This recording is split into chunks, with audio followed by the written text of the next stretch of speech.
Welcome to the Red Raider Preview Show. This is the show that discusses all the Red Raider related issues. Coach Ritter will let us know his take on his first win at Decatur High. He'll give his thoughts on the Lee General game. He'll also give us a preview of the Thursday night game against the Eagles of Columbia High School. Coach won't have John Godwin this week, and Brent Collins will be working solo. The Red Raiders are pumped for the second half of the season. They appreciate all the support that the parents and fans give them.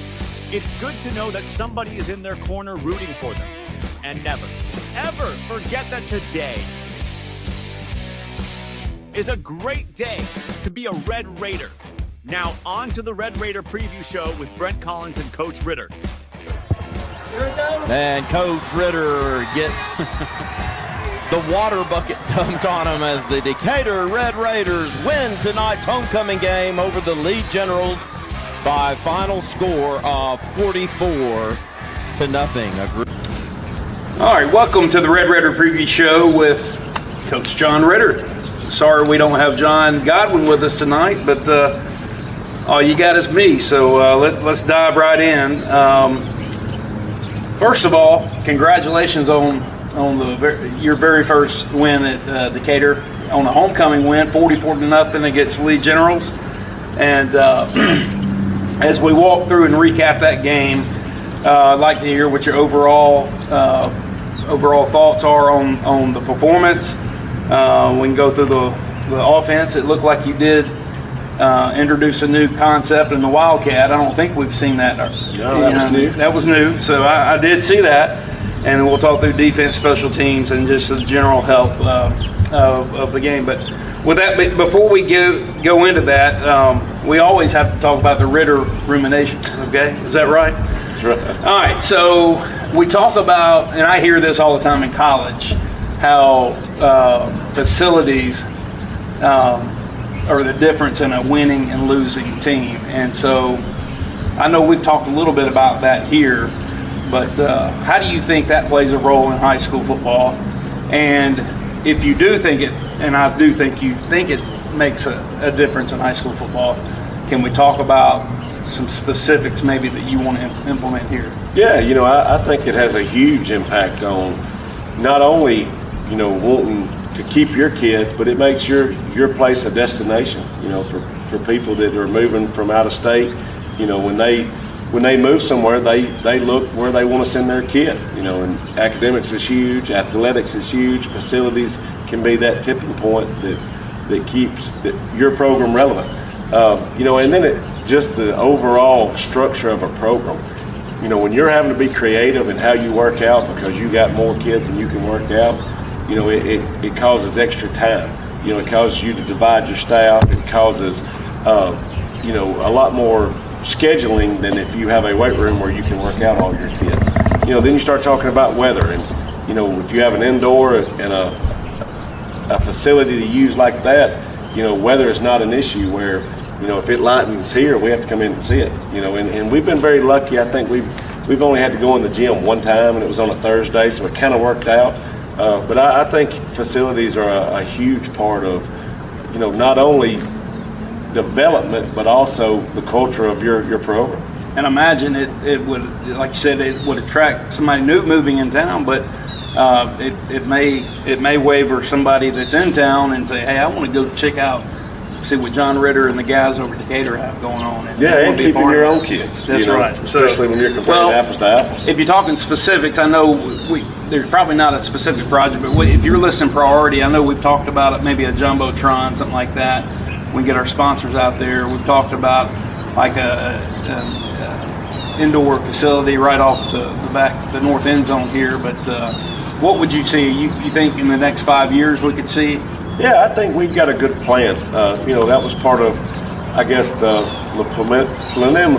preliminary. There we go. Talks with Dr. Douglas and myself, and at the time Miss Russell and Mr. Mitchell, of kind of their vision. And they've got to have a vision before a coach does, because I can come in with all kind of visions, but if we don't have financially the opportunities to do anything, we can have all kind of ideas we want, but if we don't have a plan, it's kind of irrelevant.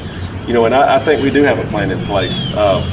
from the higher ups to get, what we need to be successful, to update some things, not only in our current facility, but also, look at an indoor area, look at a new weight room, and those two things will be huge for our program. Well, and we talk about community. How can the community help in that aspect? Come to these games, even when it rains. The bigger our gates are, that helps, because there's some things that from a football program standpoint we can take care of. We've got a plan from an in-house, scoreboard type thing, where we go out and solicit some donors, for some sponsorships on a new Jumbotron. And, a Jumbotron and a video board and all that jazz, that is publicity for your program, for your kids. It allows some different kids to get involved with the video piece. With obviously it's a revenue generator, especially once you get it paid for with commercials and stuff like that. And it just adds to the overall experience on a Friday night. It's not going to help win a game. It's not going to help lose a game. But it's something that can make your program, and we talk about player experience all the time, it can make your program and that player experience that much better by having stuff like that. Well, man, let's get into the fun stuff now with the recap on the League Generals.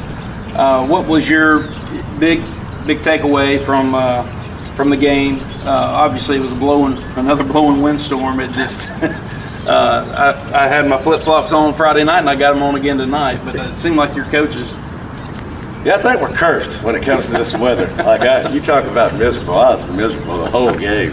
I mean, winning at 44-0, but still just the conditions. But what a great job by our kids. Even with the conditions, 50-mile-an-hour winds, driving rain, and we had 0 turnovers. We had very few penalties. Up until the fourth quarter, I think we had 0 procedure penalties, which is huge considering the conditions. And and we finally starting to put it all together. I thought we really did a really nice job with taking what they gave us.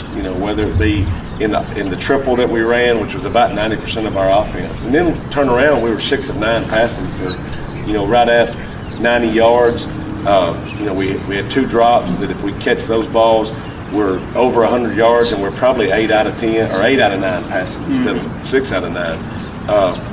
I thought we did a phenomenal job, and flipping over on the defensive side, a lot better job of tackling, because they had some very elusive guys. Their quarterback was out, which really kind of hurt what they were. Yeah, I think they went through 2 or 3 different players, didn't they? And the quarterback that they have started all year is a thrower. Really kind of changed their whole offense to be one-dimensional. And I thought for the first time all year we did a really nice job stopping the run. So special teams, injuries, we escaped without any major injuries, it appeared to me. So, yeah, Devin's ankle sprain. Got an ankle. But hopefully that's just a minor deal. We'll find out more tomorrow about that. Special teams, I thought we did a really nice job. We had a botch snap on the first drive that kind of kept points off the board. But take that out, I thought we did a really nice job on kickoff return, almost took it for a touchdown. We had 3 touchbacks on kickoff. Even when we did kick it into the wind, we did a pretty nice job of containing some really speedy guys. And I don't think we punted all night long, which was nice. That's finally good. We'll get back to coaches and the plan, and you guys working with the personnel you have in that Wildcat formation that you did implement. That seems like something we could lean on in the latter half of the season, because you know what you got back there with Trey Greenwell, and getting around the end, he's probably faster than most people. Yeah, that it's kind of been a frustrating thing, and I guess it's just like everything else right now. We've worked that for a couple weeks, and it took us that long to get comfortable with it. It took us that long for Trey to get comfortable, not only making sure he knew what to do, but making sure everybody's set, making sure, the motion is attached right, the formation is lined up right, and all that goes into playing quarterback, which he's never done, to my knowledge. But it's snapping it to an athlete, and if you watch kind of the game, we're able to get it to Quaylen.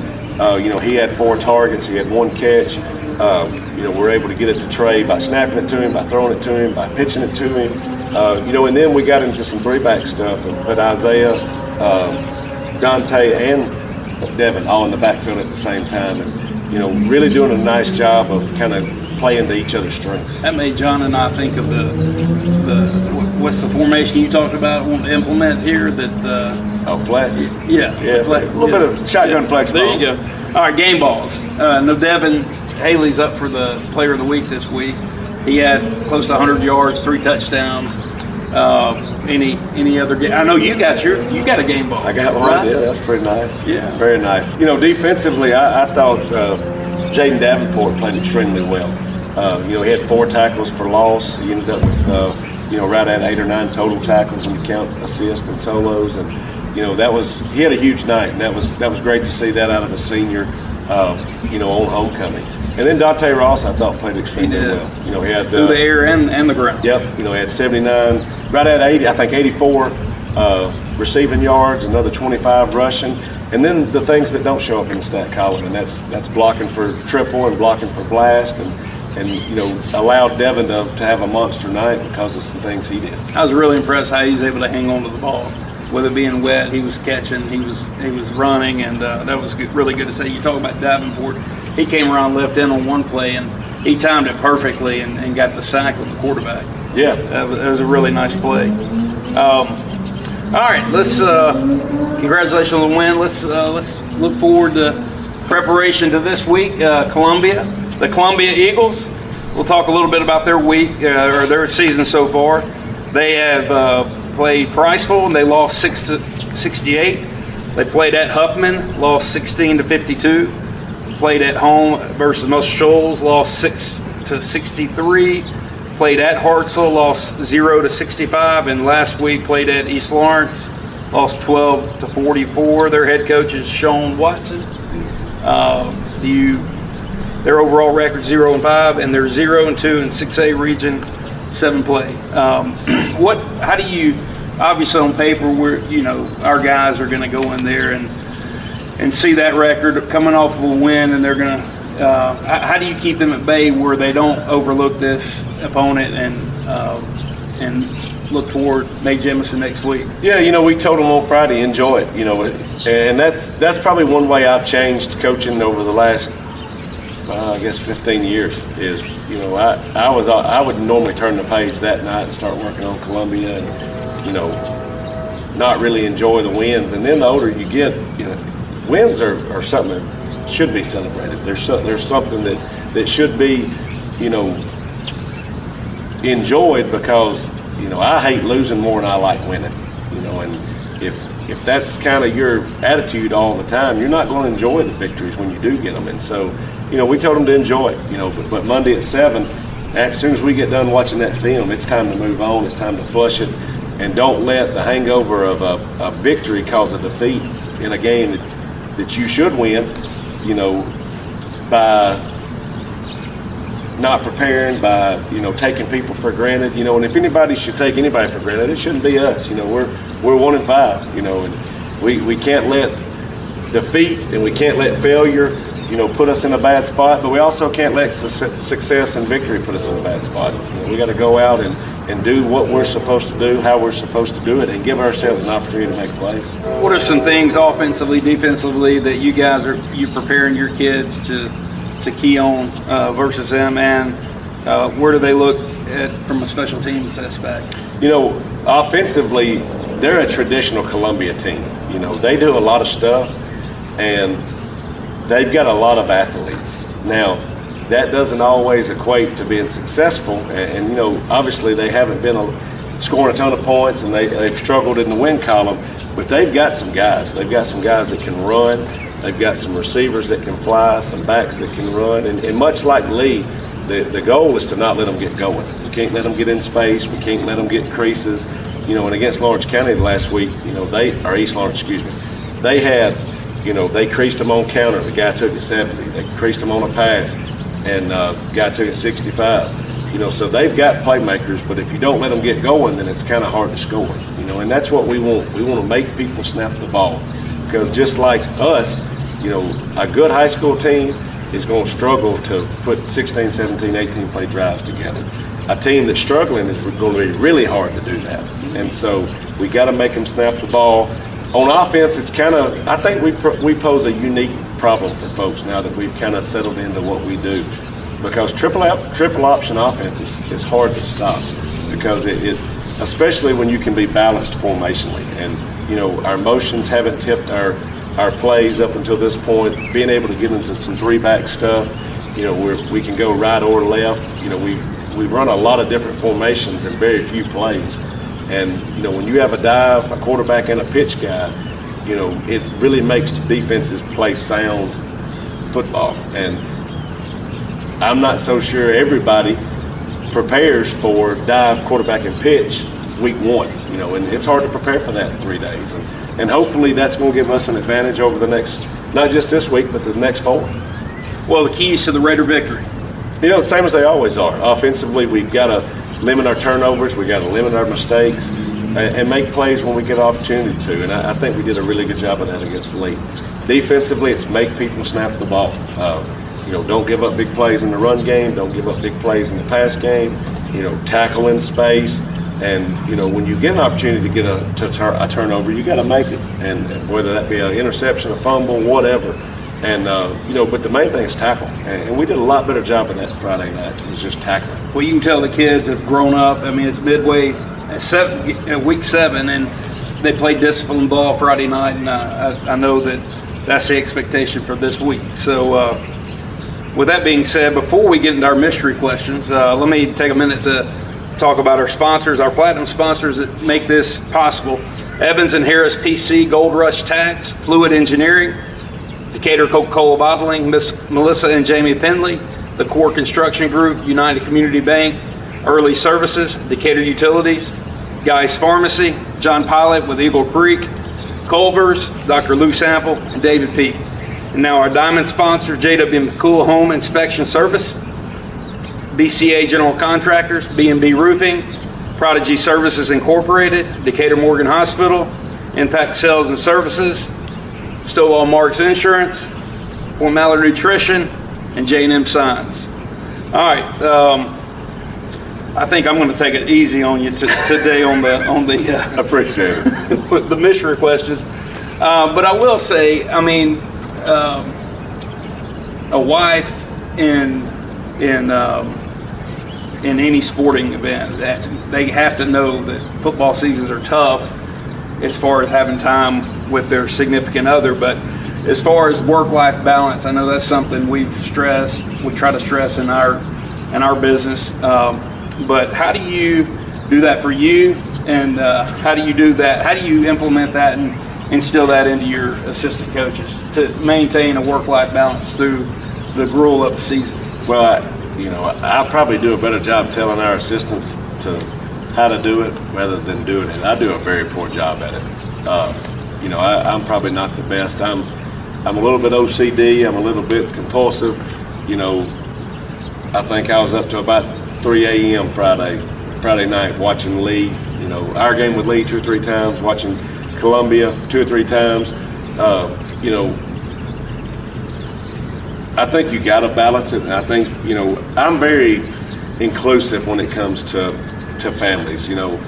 Our families know they can come in the field house after the game. They know they can come on the field after the game. I want our coaches' kids running around the field house. We've got ball boys that are coaches' kids. Coach Russell, he's wrangling 17 of them down there.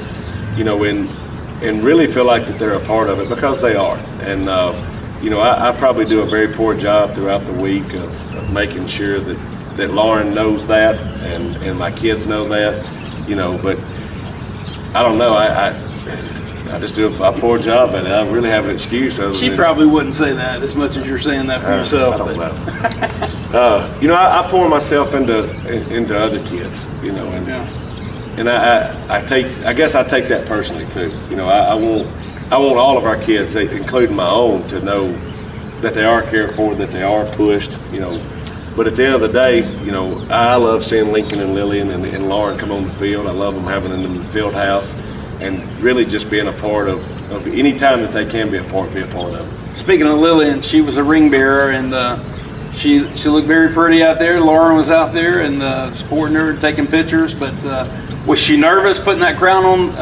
the No, girl's head? that's right down her alley. She loves to dress up. She loves to to be the center of attention, and the parade, and the whole 9 yards. What a testament to our kids too. And I think I put something on social media. Those young ladies that were in that court were so great to her. Whether they were in 9th grade, whether they were seniors.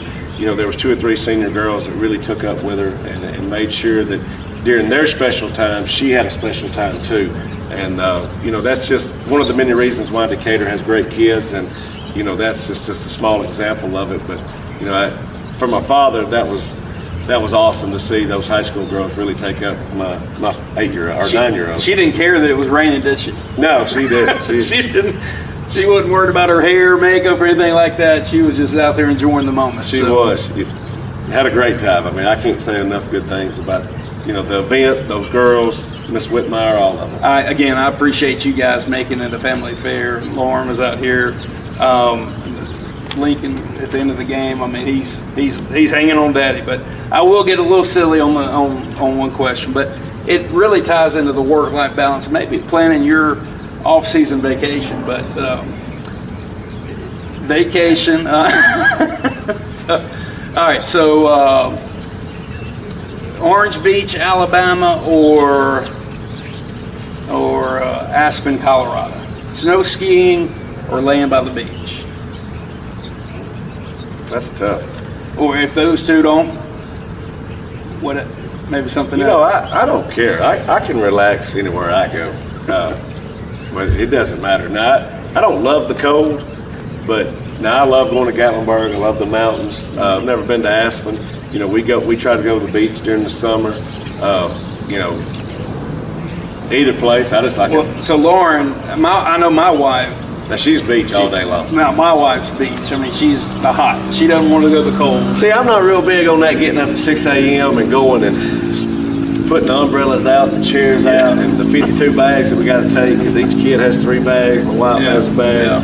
Yeah. So the beach is not necessarily as relaxing as it could be when it's just me and Lauren, or I guess we're going to start making them kids carry their own stuff. I don't know. Well, I don't know how long we've been into it, but Joe, appreciate you being here to put us on video. And as I always say, it's a great day to be a Raider.